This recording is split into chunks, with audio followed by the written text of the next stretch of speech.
Okay. ஆதியும் சிவனே அந்தமும் சிவனேன்னு சொல்லுவாங்க. ஆமா. அப்புறம் கடவுள் தூணிலும் இருப்பார் துரும்பிலும் இருப்பார் சொல்லுவாங்க.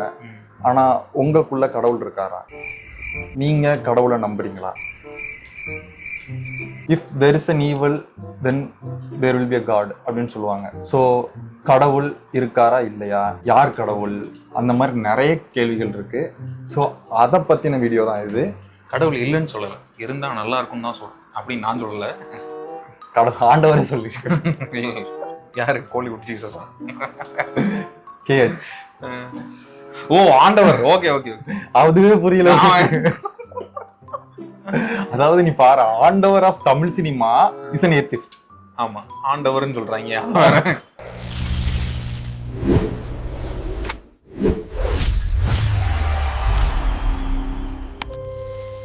கடவுள்னு ஒரு சப்ஜெக்ட்குள்ள போனா எக்கச்சக்க கேள்விகள் இருக்கு. மெயினா ஃபர்ஸ்ட் கடவுள் அப்படின்னாலே ரெண்டா பிரிஞ்சிருவாங்க. ஒன்னு ஏத்திஸ்ட், இன்னொன்னு வந்து தீஸ்ட். அதாவது நாத்திகவாதிகள், ஆத்திகவாதிகள் சொல்றோம். அப்படின்னு இருக்கும்போது ஃபர்ஸ்ட் ஒரு கேள்வியை கேட்கிறேன். இந்த உலகத்துல எவ்வளவு ரிலிஜன் அப்ராக்சிமேட்டா இருக்கும்னு எதிர்பார்க்கிறேன்? கரெக்டா சொல்லணும் அப்படின்னா நிறைய இருக்கு. நிறைய இருக்கு, அது தெரிஞ்சதுதான். இந்தியாவே அதுக்கு ஒரு எக்ஸாம்பிள். ஆமா, பட் எனக்கு ஆக்சுவலி அப்ராக்சிமேட்டா அந்த நம்பர் எனக்கு தெரியும். சம்திங் அரௌண்ட் நிறைய இருக்கு. நிறைய இருக்கு. ஆனா சம்திங் அரௌண்ட் எவ்வளவு? அதான்டா நிறைய இருக்கு. இந்த வீடியோ ஃபுல்லா நிறைய இருக்குன்னு பேரும். அவ்வளவுதான் எனக்கு தெரிஞ்சு. அது நிறைய இருக்கு. More than 10,000 religions across the world. அப்பா 10,000க்கு மேல ரிலிஜன் இருக்கு. அதுல more than 18,000 gods, அதாவது கடவுள்களின் எண்ணிக்கையே 18,000க்கு மேல இருக்குன்றாங்க. சாம்பார் ஆப் எனக்கு மேபி இப்படியா கூட இருக்கலாம். எப்படின்னா, இப்போ ஒரு விஷயத்துல கிறிஸ்டியானிட்டிலேயும் ஏகப்பட்ட பிரிவு இருக்கு. அந்த பிரிவுக்கு ஆளுக்கு ஒரு இதை வச்சிருப்பாங்க. அதான் ஒரு ரிலிஜன். இப்போ கிறிஸ்டியானிட்டியில வந்து கிறிஸ்டியானிட்டின்ட்டு எக்ஸாம்பிள் எடுக்கும்போது அதுல வந்து இப்போ பெண்டெகாஸ்ட் இருக்கு, சிஎஸ்ஐ இருக்கு, ஆர்சி இருக்கு. ஆர்சின்னு பாத்தீங்கன்னா ஆர்சி, ஆமா, அது ஒரு தனி இது போகும். ஸோ அந்த மாதிரி இருக்கு. அதே மாதிரி ஹிந்துலையுமே நிறைய இருக்கு. கிரீக் மித்தாலஜி எடுத்தீங்கன்னா அதுல எக்கச்சக்க காட்ஸ் இருக்காங்க. நம்ம சொல்றோம் ஹிந்து மித்தாலஜில வந்து எக்கச்சக்க காட்ஸ் இருக்காங்கன்ட்டு. கிரீக் மித்தாலஜின்னு பாத்தீங்கன்னா அதுல எக்கச்சக்கமா இருக்கிறாங்க. இப்போ இடையில கோலிவுட் ஜீசஸ் இருக்கு, கோலிவுட் கருப்பு இருக்கு. இப்போ ரீசெண்டா ஆட் ஆனது. கருப்புலயும் நிறைய வெரைட்டி வருது. காவக்கார கருப்பு, வேட்டை கருப்பு. ஸோ அந்த மாதிரி எக்கச்சக்க மூக்குத்தி அம்மன், அம்மன்கள், அப்புறம் கருப்பு, ஐயனார், இந்த மாதிரி demi gods, semi gods, real gods, கால்கேடர், இதெல்லாம் வந்து சம்பந்தமே இல்லாத ஒரு விஷயம். ஸோ இந்த மாதிரி எக்கச்சக்க கடவுள்கள் இருக்குது. புரியுதா உனக்கு? ஸோ இந்த மாதிரி ஒரு கட்டமைப்புல தான் நம்ம வாழ்ந்துட்டு இருக்கோம். இதுல வந்து நீ ஃபர்ஸ்ட் சொல்லு, கடவுள் அப்படின்னா இருக்காங்களா இல்லையா? இல்லைன்னா கடவுளை நீ என்ன ஒரு இதா பாக்குற? பயப்படாத, சொல்லு. நீதான் தைரியமான ஆளத்தை சொல்லு. சொல்றா. ஆக்சுவலா எனக்கு வந்து நம்பிக்கை இருக்குடா. என்னை கேட்டா நம்பிக்கை இருக்கணும். இன்னொரு விஷயம், ஃபர்ஸ்ட் விஷயம் அது. செகண்ட் விஷயம் பெருசா ஒன்றும் இல்லை. இந்த ஏத்திஸ்ட்னு சொல்றாங்க இல்லையா, அவங்க வந்துட்டு இந்த உலகத்துல நடக்கிற மிராக்கிள் எப்படி நடக்குது அப்படின்னு நம்புறாங்க. அப்படின்னாக்கா இயற்கை மூலமா நடக்குது அப்படிங்கிற அதே விஷயத்த நான் வந்துட்டு கடவுள்னு சொல்றேன். இவ்வளவுதான். எனக்கு வந்து அது கடவுளா தெரியுது.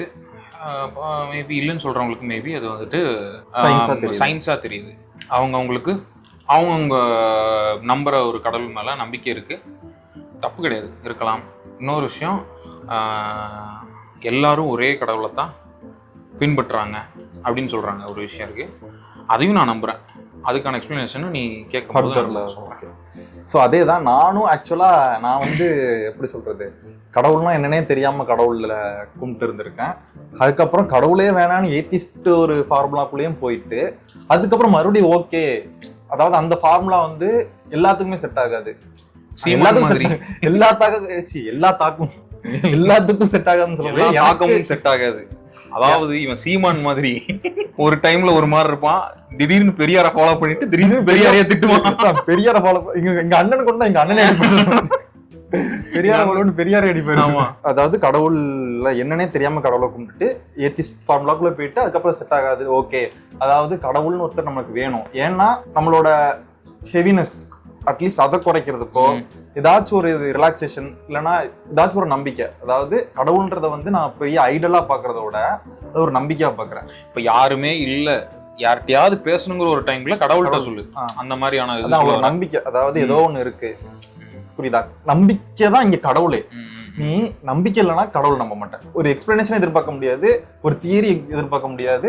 எப்படி சொல்றது, இப்போ சயின்ஸ்னா நீ ப்ரூவ் பண்றதுக்கு ஏதாச்சும் ப்ரூஃப் இருக்கும், பட் கடவுளை ப்ரூவ் பண்றதுக்கு ப்ரூஃபே கிடையாது. அது பிளைண்ட் பிலீஃப். அதுதான் ப்ரூவ் பண்ண எதுவுமே இல்லாதனாலதான் டக்குன்னு என்ன சொல்லிடுறாங்க, நம்பாதவங்க என்ன சொல்லிடுறாங்கன்னாக்கா அது இயற்கை மூலமா நடந்தது, இந்த மிராக்கிள் நடந்த காரணமே சயின்ஸ் அப்படின்றாங்க. ஆனா என்ன நீ சொன்ன அதே தான். எனக்கு பொறுத்த வரைக்கும் வந்துட்டு கடவுள்னு ஒரு ஆள் இருக்காரு, அவரை நான் நம்புறேன். அவர் நம்பிக்கை இருக்கிறதுனாலதான் நான் கொஞ்சம் ஏதோ ஒரு ஒழுக்கமா இருக்கேன் அப்படிங்கிற ஒரு விஷயம் இருக்கு. நம்ம வந்து கடவுள் மேல ஒரு எக்ஸ்பெக்டேஷன் வச்சுட்டே இருக்கோம். உனக்கு புரியுதா?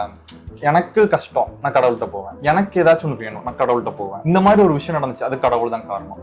ஸோ வி ஆர் பாயிண்டிங், அதாவது இந்த ஸ்பைடர்மேன் மாத்தி பாயிண்ட் பண்ற மாதிரி நம்ம எல்லாரும் டைரக்டா எல்லாத்துக்கும் கடவுள் எல்லாத்துக்கும் டிவிக்கேன்னு சொல்றானுங்களா அந்த மாதிரி. ஸோ கடவுள் தான். இது நடந்துச்சா கடவுள், இது நடந்துச்சா கடவுள், இது நடந்துச்சா கடவுள், எனக்கு இது வேணும் கடவுள். எல்லாத்துக்கும் நம்ம கடவுளை இழுத்துக்கிட்டே இருக்கோம். அதுவும் இந்தியன்ஸ் வந்து சும்மா இழுப்பாங்க பாத்தியா? அது நார்த் இந்தியன்ஸ் சொல்லவே வேண்டாம். ஜெய் ஸ்ரீராம் எல்லா இடத்துலயும் கத்துறாங்க. நான் ஜஸ்ட் அந்த ஒரு கோட்காக சொல்றேன்.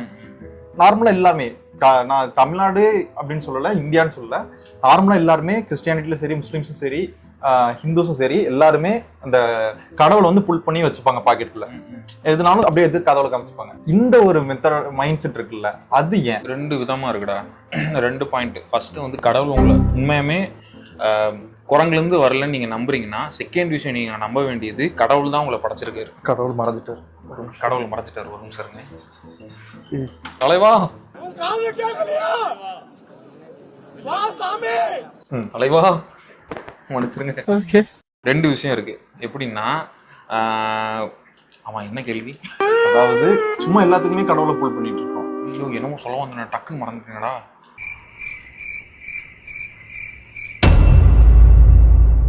2 விதம் இருக்கு, 2 விதமான பாயிண்ட். குரங்குலேருந்து மனுஷன் வரல அப்படின்னு நீங்க நம்புறீங்கன்னா, அதுக்கு அடுத்த விஷயம் நீங்க முக்கியமா நம்ப வேண்டியது கடவுள் தான் உங்களை படைச்சிருக்காருங்கிற ஒரு விஷயம். அப்ப கடவுள் தான் உங்களை படைச்சிருக்காருன்னா நீங்க நம்ப வேண்டியது கடவுள் இருக்காருங்கிற ஒரு விஷயம். அப்ப கடவுள் உங்களை படைச்சிருக்கும் போது அவர் கன்ஃபார்ம் உங்களுக்கு 6 சென்ஸ், 6 அறிவும் கொடுத்து படைச்சிருக்காரு. ஒரு பிரச்சனையிலேருந்து சால்வ் ஆகிறதுக்கு தான். அதாவது உனக்கு ஒரு பிரச்சனை இருக்கு, அதில் நீயே தீர்த்துக்கிறதுக்கு தான் என்னது, அந்த 6 அறிவும் யூஸ் பண்ணிக்கணும்.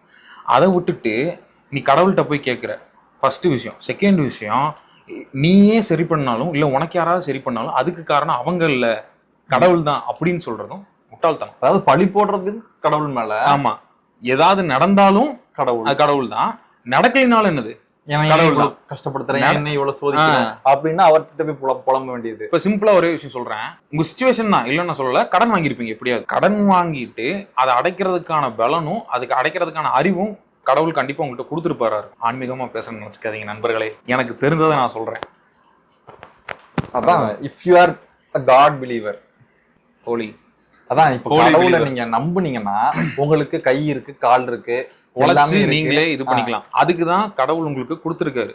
அப்ப அதை கொடுத்துட்டு நீங்க வாங்கின கடனை ஏன் என்ன சோதிக்கிற அப்படின்னு கேட்டா, கடவுள் மேல உங்களை பார்த்து சிரிக்கத்தான் செய்வாரு. ஏன்டா நீ வாங்கியிருக்கு, அதை அடைக்கிறதுக்கு தான் உனக்கு கை காலி எல்லா கருமத்தையும் நான் கொடுத்து வச்சிருக்கேன், போய் உழைச்சு சம்பாரிச்சு அதை அடை அப்படின்னு சொல்றாரு.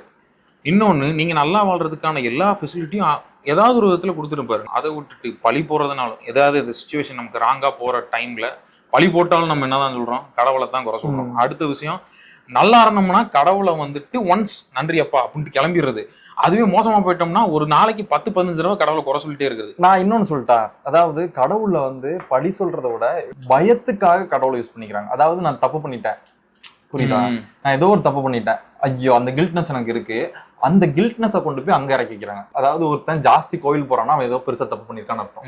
இது அப்படி இன்டர்லிங்க் பண்ணிக்கலாம்.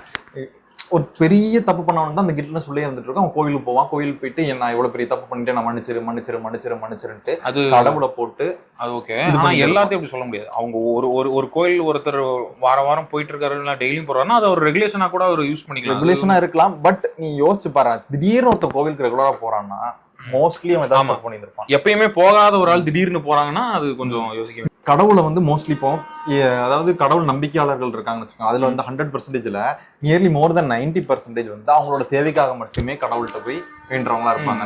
அதாவது ஒண்ணு எனக்கு வந்து ஏதாவது செஞ்சு கொடுன்னு வேண்டுவாங்க, இல்லைன்னா என் பாவத்தை மன்னிச்சிருன்னு வேண்டுவாங்க, இல்லைன்னா எனக்கு இதை கூட அதை கூட இதை கூட அதை கூடன்னு வேண்டுற இந்த மாதிரி ஒரு கேட்டகரியா தான் இருப்பாங்க. சும்மா போயிட்டு எனக்கு இவ்வளவு பண்ணியிருக்க, எனக்கு கை கால் கொடுத்துருக்க, எனக்கு இன்னைக்கு இந்த சிச்சுவேஷன் நான் இருக்கிறேன் அப்படின்ட்டு ஒரு கிரேட்ஃபுல்லா யாருமே இருக்க மாட்டாங்க. புரியுதா? இன்னைக்கு நீங்க இருக்கிற நிலைமைக்கு இன்னைக்கு உங்களுக்கு சாப்பாடு இருக்கும், கை கால் இருக்கும், அதெல்லாம் இல்லாம எக்கச்சக்க பேர் பிச்சை எடுத்துட்டு இருக்கிறாங்க, கை கால் இல்லாம ஊனமுற்றவர்களா இருக்காங்க, அவங்களே உழைச்சு சம்பாதிக்கிறாங்க, அவங்களே கிரேட்ஃபுல்லா இருக்காங்க கடவுள்கிட்ட. அப்படி இருக்கும்போது நம்ம பாத்தீங்கன்னா சும்மா ஏதாச்சும் குறை சொல்லிட்டு நமக்கு இது இல்லை அது இல்லைன்னு சொல்லிட்டு வருத்தப்பட்டுட்டே இருப்போம். நம்ம லைஃப்ல நிறைய விஷயங்கள் இருக்கு, நம்ம அப்போ இருந்து இவ்வளவு தூரம் வந்திருக்கோம்னா இதுக்கப்புறமா நம்ம எக்ஸ்பெக்ட் பண்ணிட்டே தான் இருக்கோமே தவிர ஒரு இடத்துல பாஸ் பண்ணி இவ்வளவு தூரம் நம்ம வந்திருக்கோம் அப்படின்னு சொல்லிட்டு கடவுளுக்கு தேங்க் பண்றதோ கிரேட்ஃபுல்லா இருக்கிறதோ இங்க கிடையாது. அந்த கிரேட்ஃபுல்னஸ்ன்ற ஒரு வார்த்தையே இங்க யாருக்குமே இல்லை. புரியுதா உனக்கு? ஸோ இதெல்லாம் எனக்கு ஏதாச்சும் வேணும் வேணும் வேணும் வேணும்ட்டு, அதாவது அவரை வந்து ஒரு பேங்க் மாதிரி தான் பாக்குறாங்க. கரெக்ட் தான். ஆக்சுவலா இவன் சொன்னதுல எல்லா பாயிண்ட்டுமே கரெக்ட். இப்போ நான் யோசிச்ச இன்னொரு விஷயம் என்ன அப்படின்னா, தேவை அப்படிங்கிற ஒரு விஷயம். இன்னொன்று, இதை நீ வந்துட்டு ஏத்திஸ்ட் கூட நீ கம்பேர் பண்ணி பார்க்குற போது அவங்க வந்துட்டு இது எதுவுமே பண்ண மாட்டாங்க, ஆனால் அதில் ஒரு சில பேர் ஒழுக்கமாக இருப்பாங்க, கரெக்டாக உழைப்பாங்க, கரெக்டாக அவங்களுக்கு அவங்க செய்ய வேண்டிய கடமை எல்லாத்தையும் கரெக்டாக செஞ்சுக்கிட்டே இருப்பாங்க. அதே நேரத்தில் கடவுளை குறையும் சொல்ல மாட்டாங்க, கடவுள் நம்பவும் மாட்டாங்க. அதான் கடவுள் இருக்கிறான்னு நினைக்கிறவன் தான் கடவுள் குறைய சொல்றது.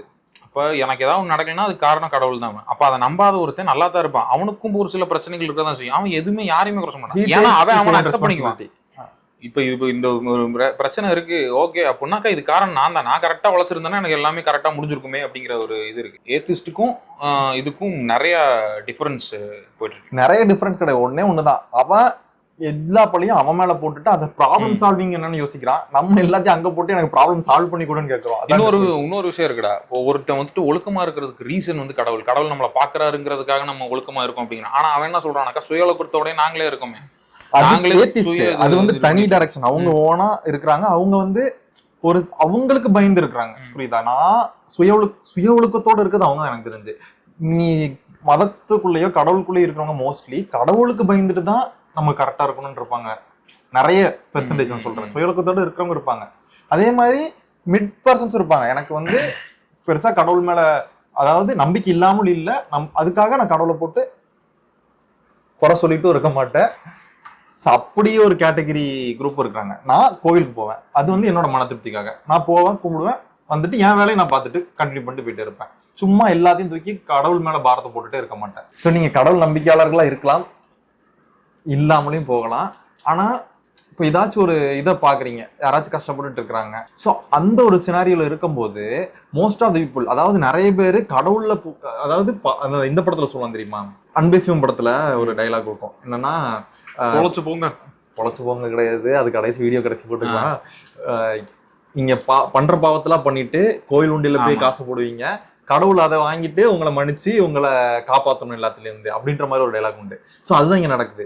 நீங்க பாவம் பண்றீங்க, எல்லாம் பண்ணிட்டு கோவில்ல போய் காசு போடுறீங்க, கோயில் இது பண்றீங்க, ஆனா உங்கள்கிட்ட ஒரு நேரத்துக்கு சாப்பாடுன்ட்டு ஒன்றும் ஏதாச்சும் ஒரு விஷயம் கேட்கும்போது அதை நீங்க பண்ண மாட்டீங்க. யாராச்சும் ரோட்ல வந்துட்டு எனக்கு ஏதாச்சும் சாப்பிட, அவங்க காசு கூட கேட்க மாட்டாங்க, எனக்கு பசிக்கு தம்பி ஒரு 2 இட்லி வாங்கி கொடு, ஒரு சாப்பாடு வாங்கி கொடு, ஸோ அந்த மாதிரி கேட்பாங்க. அவங்கள நீங்க ஸ்கிப் பண்ணிட்டு போயிருவீங்க. ஏதாச்சும் உங்க ஃப்ரெண்ட்ஸு ஏதாச்சும் ஒரு ஹெல்ப் கேட்பாங்க, ரொம்ப அர்ஜென்சில இருப்பாங்க, அவங்கள நீங்க ஸ்கிப் பண்ணிட்டு போயிருவீங்க. ஒரு பிளட் டொனேட் பண்ண மாட்டீங்க, எதுவுமே பண்ண மாட்டீங்க. ஆனா பாவத்தை மட்டும் நல்லா சேர்த்துட்டு இல்லைன்னா சும்மா கோயில்னு போயிட்டு இருப்பீங்க, அங்க போய் செலவு பண்ணுவீங்க. புரியுதா உனக்கு? நீ கோவிலுக்கு கொடுக்குற காசு எல்லாம் சாமிக்கு போறது கிடையாது, அதை ஒண்ணு புரிஞ்சுக்கோங்க. நீ கஜானா ஒண்ணு நிரம்பும், அதை வச்சு மறுபடியும் வேற ஒரு வேலை நடக்கும். அதை விட்டுட்டு யாராச்சும் ஹெல்ப் கேட்டா அவங்களுக்கு நீங்க பண்ணலாம், அது யாரோ ஒருத்தருக்கு யூஸ்ஃபுல்லா இருக்கும். இதைதான் ஆக்சுவலா நான் கார்டன் பாக்குறது வந்து நம்மளுக்குள்ளதான் அந்த ஒரு நேச்சர் இருக்குன்னு நான் நினைக்கிறேன். ஆக்சுவலாக பைபிள் வந்து ஒரு வேர்டு இருக்கு, ஏழைக்கு இறங்குறவன் கடவுளுக்கு கடன் கொடுக்குறான் அப்படின்னு சொல்லிட்டு ஒரு விஷயம் இருக்கு. எப்படி அப்படின்னா, முடியாதவங்க யாராவது உண்மையாமே ஏழையா இருக்கிறாங்க அப்படிங்கிற பட்சத்தில் அவங்களுக்கு நம்ம காட்டுற ஒரு சில அன்பும் இல்லை நம்ம கொடுக்குற ஒரு சில விஷயங்களும் வந்துட்டு டைரக்டாக கடவுளுக்கே கடன் கொடுக்குறதா மீனிங். பைபிள் இருக்கிற ஒரு வேர்டு அது.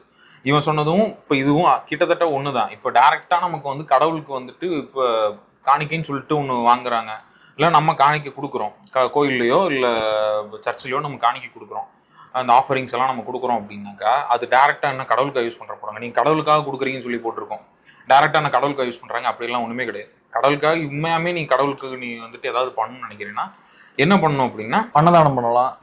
அந்த ஏழைகளுக்கு உண்மையாமே இந்த அனாதை மக்கள் இருக்காங்களே அவங்களுக்கு என்ன தேவையோ அதை அந்த மாதிரி ஏதாவது ஒன்று நம்ம பண்றோம் அப்படின்னாக்கா உண்மையாமே இதை பார்த்து இயற்கை சந்தோஷப்படும், அதாவது கடவுள் சந்தோஷப்படுவார். இதைத்தான் சொல்ல வருகிறோம். அதான் இங்க ஃபைனலா பாத்தீங்கன்னா அந்த மனசு, அதாவது நம்மளை சுத்தி இருக்கிறவங்களோ இல்லைன்னா நம்மள்ட்ட வந்து ஏதோ ஒரு கஷ்டம், எனக்கு ஏதாச்சும் பண்ணி கொடுங்க, சாப்பாடோ ஏதோ பண்ணி கொடுங்கன்னு கேட்கறவங்களுக்கு ஏதாவது சின்ன ஒரு ஹெல்ப் உனக்கு இருக்குது. உன்னோட 10 ரூபா இருக்குன்னா அந்த 5 ரூபாயோ 2 ரூபா கூட, 10 ரூபால 1 ரூபா ஆக்சுவலா எல்லா புக்ஸ்லயும் போட்டிருக்கு. நீங்க கடவுள்னு நினைச்சு ஃபாலோ பண்ற அத்தனை புக்ஸ்லயும் போட்டிருக்கிறது என்னன்னாக்கா 10ல் 1 பங்கு, 10 ரூபீஸ்ல 1 ரூபி கரெக்டா இருக்கணும், அவ்வளவுதான். அதை கொடுத்தா கூட போதும். புரியுதா உங்களுக்கு? அது கொடுத்தாலே அதை விட ஒரு நிறைஞ்ச மனசு எங்கேயும் கிடைக்க போறது. அதே மாதிரி எனக்கு இன்னொன்னு இருக்கு, இப்போ உடனே ஸ்ட்ரைக் ஆச்சு. காடை வந்து ஒரு சப்ஜெக்டா மாத்திட்டாங்க. புரியுதா? ஆமா, அதாவது மித்தாலஜி அதை பேஸ் பண்ணி ஒரு கான்செப்ட் மாறி ரொம்ப நாள் ஆச்சு. ஃபர்ஸ்ட் இருந்துச்சு, பட் அது கான்ட்ரவர்சியா இல்ல. இப்போ வந்து அதை வந்து ஒரு கான்ட்ரவர்சி ஆக்கி இப்போ நிறைய மித்தாலஜி உள்ள கொண்டு வராங்க. அவர் அங்க பிறக்கல, அவர் born in north, worship in south.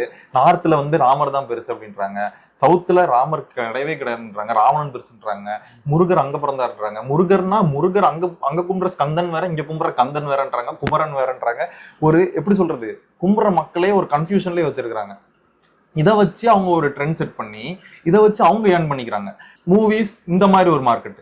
இன்னொரு சைடு அப்படி திரும்பி பார்த்தீங்கன்னா நம்ம போற கோவிலுக்கோ சர்ச்சுக்கோ இல்லைன்னா மசூதிக்கோ ஃபுல் அண்ட் ஃபுல் மோஸ்ட்லி எனக்கு தெரிஞ்சு கோவில் நான் பார்த்துருக்கேன். நீ போய் சாமியை பார்க்கறதுக்குன்னா ஃப்ரீ லைன் ஒன்று போகும், பெருசா இருக்கும். அந்த லைன்ல நீ போய் இப்போ திருச்செந்தூர் அந்த மாதிரி இடத்துக்குலாம் போய் பார்த்தீங்கன்னா காலைல போனேன்னா மத்தியானம் சாயந்தரம் ஆயிரும். அதுல இருந்து 50 ரூபா டிக்கெட் ஒன்று வரணும், 100 ரூபா டிக்கெட்டு, 200 ரூபா டிக்கெட், 500 ரூபா டிக்கெட் வரைக்கும், 1000 ரூபா டிக்கெட், அந்த மாதிரிலாம் இருக்கு. டைரக்டா சாமி பார்க்கறது. இந்த மாதிரி ஒரு சில இது இருக்கு. இதெல்லாமே ஆக்சுவலா நீ கடவுளை பார்க்க போற. கடவுள் பொறுத்த வரைக்கும் நீங்க எல்லாருமே சமம் தான். நீ 100 ரூபா கொடுத்தனால நீ வந்து மேலையும், அவன் ஃப்ரீயா பார்க்கறனால அவன் வந்து கீழேயும் கிடையாது. புரியுதா உனக்கு? நீ கடவுளை பார்க்க போயிருக்கிற, எல்லாரும் கடவுளை பார்க்க வந்திருக்க. அப்படின்றப்போ நீ வந்து பிரிச்சு காசு வாங்கிட்டு பண்ற. இது கவர்மெண்ட் சைட்ல இருந்து ஏதோ அவங்களோட சுற்றுலாத்துறைக்கோ எதுக்கோ அவங்க யூஸ் பண்ணிக்கிறாங்க, அது ஓகே. ஆனா உள்ள போயிட்டு அங்க உள்ள அத்தனை ஐயர்கள் இருப்பாங்க அர்ச்சனை பண்றதுக்கு. ஒரு அர்ச்சனைக்கு இல்லைன்னா ஒரு ஆள்கிட்ட 100 ரூபா வாங்குறாங்க. அதெல்லாம் அவங்க வந்து லஞ்சமா தான் வாங்குறாங்க. புரியுதா? எக்ஸ்டர்னலா அவங்க வாங்கி அது பண்றாங்க. அதுல இருந்து என்ன கிடைக்க போகுது அவங்களுக்கு? அப்படி போய் நீங்க சாமியை கும்பிட்டு தான் உங்களுக்கு சாமி எதுவும் கொடுக்கணும்ட்டு இங்க எதுவுமே கிடையாது. இங்க அந்த ஒரு கட்டமைப்புக்குள்ளேயே கொண்டு வந்துட்டாங்க. இதை வந்து டோட்டலாவே பிசினஸ் ஆக்கிட்டாங்க. யாரோ உன்னை பத்தி என்ன சொன்னாலும் கண்டுக்க மாட்டேன். அதே இது நம்மளோட இந்தியன் மைண்ட், அதாவது மென்டாலிட்டி எப்படின்னா, ஒரு குடுகுடுப்புக்காரரோ இல்லை ஒரு ஜோசிக்காரனோ வந்து உங்களுக்கு இந்த குறை இருக்கு, நீங்க அதை பண்ணணும் இதை பண்ணணும்னு சொல்லிட்டா, நம்மளோட அதாவது மோஸ்ட் ஆஃப் தி பேரண்ட்ஸ், அதாவது நம்ம அம்மாக்களுக்கு என்ன மைண்ட் செட் ஆயிரும்னா, ஐயோ இப்படி இருக்கே அப்படி இருக்கே, அது வந்து உள்ளக்கு இருந்துகிட்டே இருக்கும்னு சொல்லிட்டு. பேரண்ட்ஸ்னு இல்லடா, எவ்வளவு ஸ்ட்ராங்கா இருக்கா, பயங்கரமான ஏத்திஸ்டா இருந்தாலும், மூட நம்பிக்கைக்கு நான் செவி கொடுக்க மாட்டேங்கிற ஒரு ஆளா இருந்தாலும் கண்டிப்பா சொல்றேன், ஏதாவது ஒண்ணு அவங்க இந்த மாதிரிங்க உங்களுக்கு இதை பண்ணி போடுங்க சரியாயிரும் அப்படின்னா அவங்க யோசிப்பாங்க. அதான், ஏன்னா அது ஒரு சைக்காலஜி. புரியுதா? அதை டார்கெட் பண்ணி அடிக்கிறாங்க. அது இந்தியன் சைக்காலஜிக்கு நல்லாவே ஒர்க் அவுட் ஆகுது. இவங்களும் அந்த அமௌண்ட்டை செலவு பண்றதுக்கு ரெடியா தான் இருக்காங்க. அது ஏன் அப்படி செலவு பண்றாங்கன்னா, சரி பண்றத பண்ணிட்டா அந்த தொல்லை இல்லாம நிம்மதியா இருந்தோம் அப்படின்னு இருக்கிறாங்க. இப்படிலாம் நம்மளை யூஸ் பண்ணிக்கிறாங்க. ஸோ இந்த அதாவது கடவுள்ன்றத வந்து ஒரு மார்க்கெட் ஆக்கி அதை வச்சு நிறைய ஏர்ன் பண்ணிட்டு இருக்கிறாங்க. இருப்பேன் குசும்புக்காரன் காட்டி கொடுக்க லஞ்சம் கேட்கறாங்க. அந்த மாதிரிதான் நல்லா ஏர்ன் பண்றாங்க, நம்மளை முட்டாளாக்குறாங்க. காசு வாங்கினவன் மேல ஃப்ரீயா வர்றவன் கீழே அப்படின்னு. ஆக்சுவலா கடவுளுக்கு அந்த மாதிரி ஒரு விஷயமே கிடையவே கிடையாது. அப்படி ஒரு வேளை உண்மையாமே காசு வாங்கிட்டு மேல வந்து பாக்குறவன் உச்சம், இல்ல ஃப்ரீயா பாக்குறவன் இது, அந்த மாதிரி கடவுள் சொன்னாருன்னா அது கடவுளே கிடையாது. கடவுள் எல்லாத்துக்கும் சமமானவர். அதே மாதிரி கடவுள் தான் நீங்க உண்மை கடவுள் இருக்கிறான்னு நீங்க நம்புனீங்கன்னா, நம்ம எல்லாருமே கடவுளால படைக்கப்பட்டவரை நீங்க நம்புறீங்க. ஆனா நீங்களா ஒரு கட்டமைப்பு, ஜாதி, மதம்னு கட்டமைப்பு பிரிச்சு வச்சுட்டு அதுக்குள்ள நீங்க கடவுளை கொண்டு வந்து கடவுள் இது அப்படின்னு ஒண்ணு பண்றீங்க தெரியுமா? அது உச்சப்பட்ட முட்டாள்தனம், ரொம்ப ரொம்ப கேவலமான ஒரு விஷயம். இந்த ஜாதியை, இந்த மத கட்டமைப்புக்குள்ள ஒரு கடவுளை கொண்டு வந்து பொருத்தி நீங்க ஒண்ணு கண்டுபிடிச்சிட்டு அதுக்குள்ள கடவுளை திணிக்கிறீங்க பாத்தீங்களா? அது உண்மையான விஷயம். அது இன்னொரு விஷயம், இந்த குலதெய்வத்தை பத்தி ஒரு இது கான்செப்ட் இருக்கு, எனக்கு அது புரியல. எப்படின்னா, ஒரு சூப்பர் ஹீரோ டைப் ஆஃப் ஒரு ஆள் வந்துட்டு ஃபர்ஸ்ட் எல்லாம் வந்துட்டு இருப்பாங்க, அவங்க தான் அந்த ஊருக்கே காவலா இருப்பாங்க. இப்போ அவங்க இறந்ததுக்கு அப்புறம் அவங்களோட ஆவி தான் அதை சரௌண்டிங்ஸ் வருது, அதுக்கு ஒரு பேர் வச்சு அதை வந்துட்டு சிலையா வச்சு அதை வந்துட்டு நம்ம கடவுளா கும்புறோம். அந்த ஆவி தான் நம்மளுக்கு இப்போ வரைக்கும் கடவுளா இருந்து ஒரு ஊருக்கு பாதுகாப்பு. இப்போ வந்து இந்த கருப்பு எல்லை சாமி அப்படின்னு சொல்லிட்டு, அதாவது அந்த கான்செப்ட் என்னன்னா, தமிழ்நாட்டுல வந்து குறிஞ்சி, முல்லை, மருதம், நெய்தல், பாலை அப்படின்ட்டு 5 திணைகள் இருக்கு. ஓகே, ஒரு லேண்ட் டைப். இந்த ஒரு லேண்ட் டைப்புக்கும் ஒரு காட் இருக்கிறாங்க. அதாவது கொற்றவை, அப்புறம் செய்யோன் அதாவது முருகர் அப்படின்ட்டு குறிஞ்சி. சிவகார்த்திகேயன் அதான் இதெல்லாம் ஒரு கான்ட்ரவர்சியா கிரியேட் பண்றாங்க. செய்யோன், அப்புறம் மாயோன், சிவா, கடலோன் அப்படின்ட்டு ஒரு 5 இது அந்த 5 நிலத்துக்கும் 5 கடவுள் வச்சு கும்பிடுறாங்க. ஏன்னா அந்த இப்போ குறிஞ்சி நிலத்துல வந்து முருகர் தான் வந்து எப்படி சொல்றது, அந்த விவசாய முருகன் இன்னொரு கான்ட்ரவர்சி கிரியேட் பண்ணிட்டு இருக்கு. அதாவது அங்க வந்து அந்த விவசாயம் எல்லாம் கத்து கொடுத்து இது பண்ணி டெவலப் பண்ணது அப்படின்னு சொல்லிட்டு அவர் வந்து அரசனாகி அதுக்கப்புறம் அந்த சன்னியாச நிலையை அடைஞ்சு கடவுளானாங்க அப்படின்ட்டு ஒரு இது உண்டு. இதுக்கப்புறம் வர வர வர ஒரு கூட்டமா பிரிஞ்சுது, ஒரு கட்டமைப்பா பிரிஞ்சு ஒரு குரூப் ஆனாங்க. அந்த குரூப்புக்கு ஒரு ஹெட், அப்படி இருக்கிறவங்கள வந்து கடவுளாக்கி இது பண்ணாங்க. அதுக்கப்புறம் ஊராட்சி, ஊருக்கு ஒரு எல்லை கடவுள், கருப்பசாமி, ஐயனார் அந்த மாதிரி பிரிச்சாங்க. சிவகார்த்திகேயன், NTR, தனுஷ், நித்யானந்தா. சோ இந்த மாதிரி பிரிச்சாங்க. புரியுதா உனக்கு? அதே மாதிரி நம்ம இங்க கும்பிடுற மோஸ்ட்லி தமிழ்நாடுல கும்பிடுற most of the women gods, அம்மன்ஸ், அவங்க எல்லாமே மனிதர்களா இருந்து கடவுளாக்கப்பட்டவர்கள். அப்படியா? ஆமா, தெரியாதடா. மனிதர்களா இருந்து கடவுளாக்கப்பட்டவங்க. அந்த ஊர்ல வந்து இப்ப கண்ணகி, மதுரை எரிச்சிட்டு கண்ணகி வந்து கேரளா ட்ரிவாண்ட்ரம் போயிட்டு அங்க வந்து இந்த பகவதி அம்மன் கும்பிடுறாங்க. அது ரொம்ப பெரிய ஃபெஸ்டிவல் நடக்கும். இங்க இருக்கிற கண்ணகியை தான் அங்க பகவதி அம்மனா கும்பிடுறாங்கன்ட்டு ஒரு இது இருக்கு. ஓகேவா? இது நான் எனக்கு தெரிஞ்ச ஃப்ரெண்டை வச்சு கேள்விப்பட்டேன். ஸோ அந்த மாதிரி நிறைய இங்க இருந்து கும்பிடப்பட்ட பெண்கள், பெண் தெய்வங்கள் வந்து தெய்வமாக்கி கும்பிடுறாங்க. இதெல்லாம் அப்போ இருந்தே ஃபாலோ பண்ணிட்டு வர ஒரு விஷயம். குலதெய்வன்றப்போ மோஸ்ட்லி அது வந்து அங்க பிறந்து வளர்ந்த ஒருத்தர். அதே மாதிரி தான் ஜீசஸ், அப்புறம் நபிகள் நாயகம், இவங்கெல்லாம் பிறந்தவங்க, அதாவது மனிதர்களா பிறந்து கடவுளாக்கப்பட்டவங்க. புரியுதா? கடவுளால, அதாவது என்ன சொல்றாங்கன்னா கடவுளால அனுப்பப்பட்டவங்கன்னு சொல்றாங்க. பட் அவங்க லிவ்ட் அஸ் ஹியூமன். அதுக்கப்புறம் அவங்க வந்து இது பெரிய டாபிக், இதை பத்தி பேசணும் ரொம்ப பெருசா போயிட்டே இருக்கும். நான் சொல்றேன், அதாவது நபிகள் நாயகமும் அப்படிதான். இஸ்லாத்துல நபிகள் நாயகம் மனிதரா இருந்து அவரை அவங்க கும்பிட மாட்டாங்க. இஸ்லாம் வந்து டோட்டலா அவங்க வந்து வேற, ஒரே கடவுள் அப்படின்ட்டு ஒளியை பேஸ் பண்ணி அவங்க கும்பிடுறவங்க. சோ ஒரு நாயகமோட கான்செப்டே வேற. அது ஆக்சுவலா நான் அப்புறம் சொல்றேன். ஆக்சுவலா நிறைய இது இன்டர்லிங்க் ஆகும் விஷயங்கள். பட் இது ஒரு பெரிய கான்செப்ட். அது வந்து அதான் சொல்றேன்ல, ஒருத்தருக்கும் ஒரு கான்செப்ட். அதை நீங்க நம்புறது உங்க கையில. நீங்க அதை எப்படி நம்புறீங்களோ. இப்போ கிறிஸ்டியானிட்டி எடுத்தா அதுல 3 இது இருக்கு, 3 பேரும் ஒரு இதை நம்புவாங்க. ஹிந்துயிசம் எடுத்தா அதுல நிறைய இருக்கு. அதுல ஒருத்தரும் இப்போ சிவனை கும்பிடுறவங்க இருப்பாங்க, விஷ்ணுவை கும்பிடுறவங்க இருப்பாங்க. சோ அவங்க ஒன்னொன்னு நம்புவாங்க. இஸ்லாம்லயுமே நிறைய பிரிவுகள் இருக்கு, நான் கேள்விப்பட்டிருக்கேன். அவங்களும் ஒன்னொன்னு நம்புவாங்க. இன்னொன்னு என்னன்னா புத்திசம், கடவுளை இல்லைன்னு சொன்னாரு புத்தர், அவரை கடவுளாக்கி உட்கார வச்சு அவரை கும்பிட்டு இருக்கிறாங்க. சோ இதுதான் நம்ம மக்கள். புரியுதா?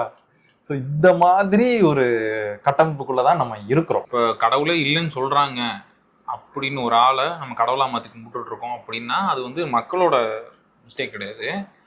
அது மாற்றினது ஒரு அரசியல், அதை வச்சு அவங்க பண்ண ஒரு அரசியல். அதுக்கு வந்து படிக்காத மக்கள் அடாப்ட் ஆயிட்டாங்க. இப்போ ஒரு ஆளுக்கு வந்துட்டு மேக்சிமம் யோசிக்கிற தன்மை இருக்கும், கண்டிப்பாக யோசிக்கிற தன்மை இருக்கும். ஆனால் எதை சொன்னாலும் நம்புற ஒரு குரூப் எதுன்னா படிக்காமல் இருப்பாங்க தெரியுமா, அவங்கள தான் ஈஸியாக ஏமாத்திடலாம். இப்போ எதுக்காக எஜுகேஷன் முக்கியம்னு சொல்கிறாங்க அப்படின்னாக்கா நம்மளை யாரும் ஏமாத்திடக்கூடாதுங்கிறதுக்காக தான். அப்படி படிக்காத இருந்த மக்களை வந்துட்டு ஈஸியாக ஏமாற்றி அதில் ஒரு அரசியல் நடந்துட்டு இருக்குன்னா அதுதான் மதவாத அரசியல். அதுதான் இந்தியா ஃபுல்லா நடக்குது. ஆக்சுவலா இப்ப இந்தியால சும்மா பேச ஆரம்பிச்சு தமிழ்நாட்டுக்குள்ளேயே இத்தனை கடவுள் நான் சொல்லிட்டோம், இன்னும் 18,000 கடவுளை சொல்றான். அதான் இப்ப ரீசெண்டாவே எக்கச்சக்க கான்ட்ரவர்சி, சும்மா கடவுளை வச்சு பிரச்சனை போய்கிட்டே இருக்குது.